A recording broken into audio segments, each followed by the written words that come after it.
Market गिर रहा है और सब सोच रहे हैं कि भैया और कितना गिरेगा। आपको क्या लगता है रिवर्सल कहां पर दिखेगा? कमेंट करके बताना।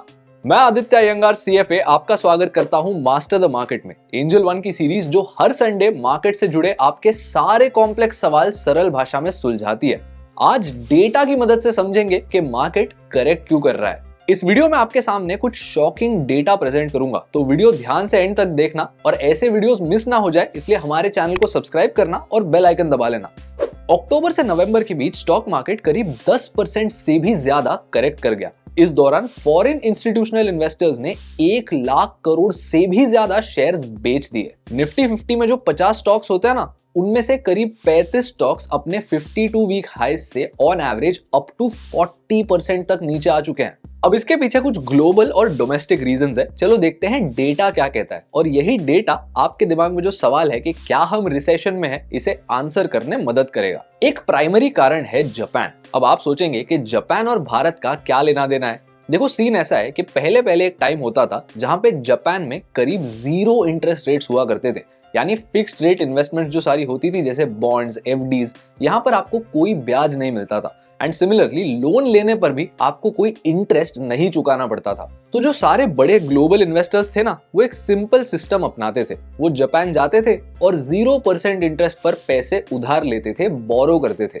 और इन पैसों को कन्वर्ट करके दुनिया के अलग अलग डेस्टिनेशंस में इन्वेस्ट करते थे, जैसे US, India, China and so on. इस सिस्टम को बोला जाता है कैरी ट्रेड। आप एक जगह से 0% पे लोन ले रहे हो और दूसरे जगह पर 5% पे उन पैसों को इन्वेस्ट कर रहे हो। हर एक चीज सही चल रही है, लेकिन व्हाट इफ आपका ये 0% का जो लोन है वो सडनली आपको आके बोलता है कि अब आपको इंटरेस्ट देना पड़ेगा। एक जगह आप 0% से पैसे ले रहे थे और दूसरे जगह 5% पे इन्वेस्ट कर रहे थे। व्हाट इफ ये 0% वाली जगह आपको आकर बोलती है कि कल से आपने हमारे पैसों पर भी 5% का इंटरेस्ट देना है। तो अब ये सिस्टम ब्रेक हो गया ना। जो लोन आपको पहले फ्री में मिल रहा था, अब आपको उस लोन पर इंटरेस्ट चुकाना पड़ रहा है। जापान की केस में यही हुआ। पहली बार बहुत सालों के बाद जापान में पॉजिटिव इंटरेस्ट रेट्स देखने मिले, यानी इंटरेस्ट रेट 0 से ऊपर चले गए। और ये सारी जो कैरी ट्रेड्स चलती थी ना 0% लोन पे, उन सारे कैरी ट्रेड्स पे अब ग्लोबल इन्वेस्टर्स को ब्याज चुकाना पड़ा। इन कैरी ट्रेड्स पर रातों रात इंटरेस्ट लगने लग गया और इन सारे इन्वेस्टर्स को ये इंटरेस्ट चुकाना पड़ा, जिसकी वजह से उनके हो गए भारी लॉसेस।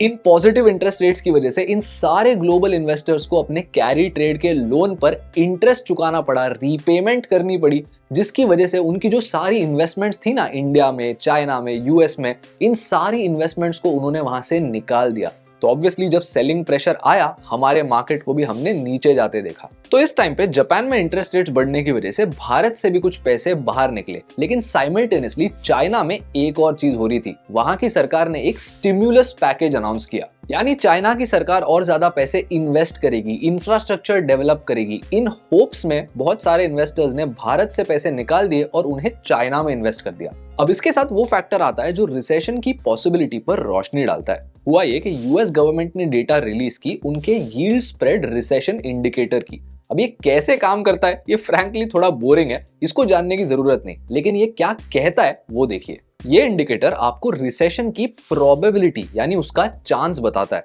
और यूएस गवर्नमेंट के हिसाब से सितंबर 2025 में रिसेशन आने का चांस 57% है, यानी ऑलमोस्ट हाफ। और इसी के साथ यूएस में करंटली हाई इन्फ्लेशन एनवायरनमेंट चल रही है, इसीलिए वहां के इंटरेस्ट रेट्स भी हाई है। अब भारत का सिनेरियो देखें तो वहां हमें एक इंपॉर्टेंट चीज देखने मिलती है। नेस्ले के जो सीएमडी थे, इन्होंने हाईलाइट किया कि हमारे देश में एफएमसीजी सेक्टर में एक स्लोडाउन चल रहा है, जहां पर F&B की ग्रोथ ऑलमोस्ट डबल डिजिट में हुआ करती थी जस्ट पिछले साल, वो अभी 1.5 से 2% पर गिर चुकी है। इसका एक मेन कारण है फूड इन्फ्लेशन, यानी खाने की बेसिक एसेंशियल्स की प्राइसेस इतनी बढ़ गई कि हमारे पास पैसे ही नहीं बचे दूसरी इंडस्ट्रीज पे स्पेंड करने। भारत का जो फूड इन्फ्लेशन था वो अक्टूबर 2024 में ऑलमोस्ट 11% पर चला गया, और जो हेडलाइन इन्फ्लेशन था वो एक 14 मंथ हाई पर। इसीलिए लोग अपने बेसिक नेसेसिटीज के आगे कंज्यूम ही नहीं कर पाए, जिसकी वजह से इन कंपनीज के अर्निंग्स पर नेगेटिव इंपैक्ट आया। ऐसा सिमिलर इफेक्ट ऑटो सेक्टर ने भी देखा, और जून 2024 में भारत का अनएम्प्लॉयमेंट रेट 9.2% पर पहुंच गया। ये नंबर रिसेंट टाइम्स में एक ऑल टाइम हाई कंसिडर किया जा सकता है। और जब हम इन सारे फैक्टर्स को मिडिल ईस्ट के ऑनगोइंग टेंशंस के साथ एक लेंस से देखें तो मार्केट का पैनिक जरा जस्टिफाइड लगने लगता है। लेकिन यहाँ पर एक फ्लिप साइड भी है। भारत में आज के जमाने में इंटरेस्ट रेट्स हाई है। एक हाई इंटरेस्ट रेट एनवायरनमेंट में टिपिकली इन्फ्लेशन के कूल ऑफ होने का चांस भी बढ़ जाता है। हमारे देश का करंट अकाउंट डेफिसिट भी सिर्फ 1.1% पर है। और आरबीआई गवर्नर शक्तिकांत दास का यह कहना है कि हमारे पास सफिशिएंट फॉरेन एक्सचेंज रिजर्व्स है सच दैट इन सारे ग्लोबल इवेंट्स के स्पिल ओवर इफेक्ट्स भारत पर आने के चांसेस कम है। वैसे ये तो हो गई डेटा की बात। आपको क्या लगता है, क्या हम सच में रिसेशन में हैं? और अगर नहीं तो रिवर्सल कब आएगा? कमेंट करके बताना। और इस वीडियो से कुछ नया सीखे तो एंजल वन के चैनल को सब्सक्राइब कीजिए, बेल आइकन दबा लीजिए ताकि आप ऐसे ही high value educational videos miss ना करें। फिर मिलेंगे अगले संडे, तब तक के लिए keep learning and keep improving.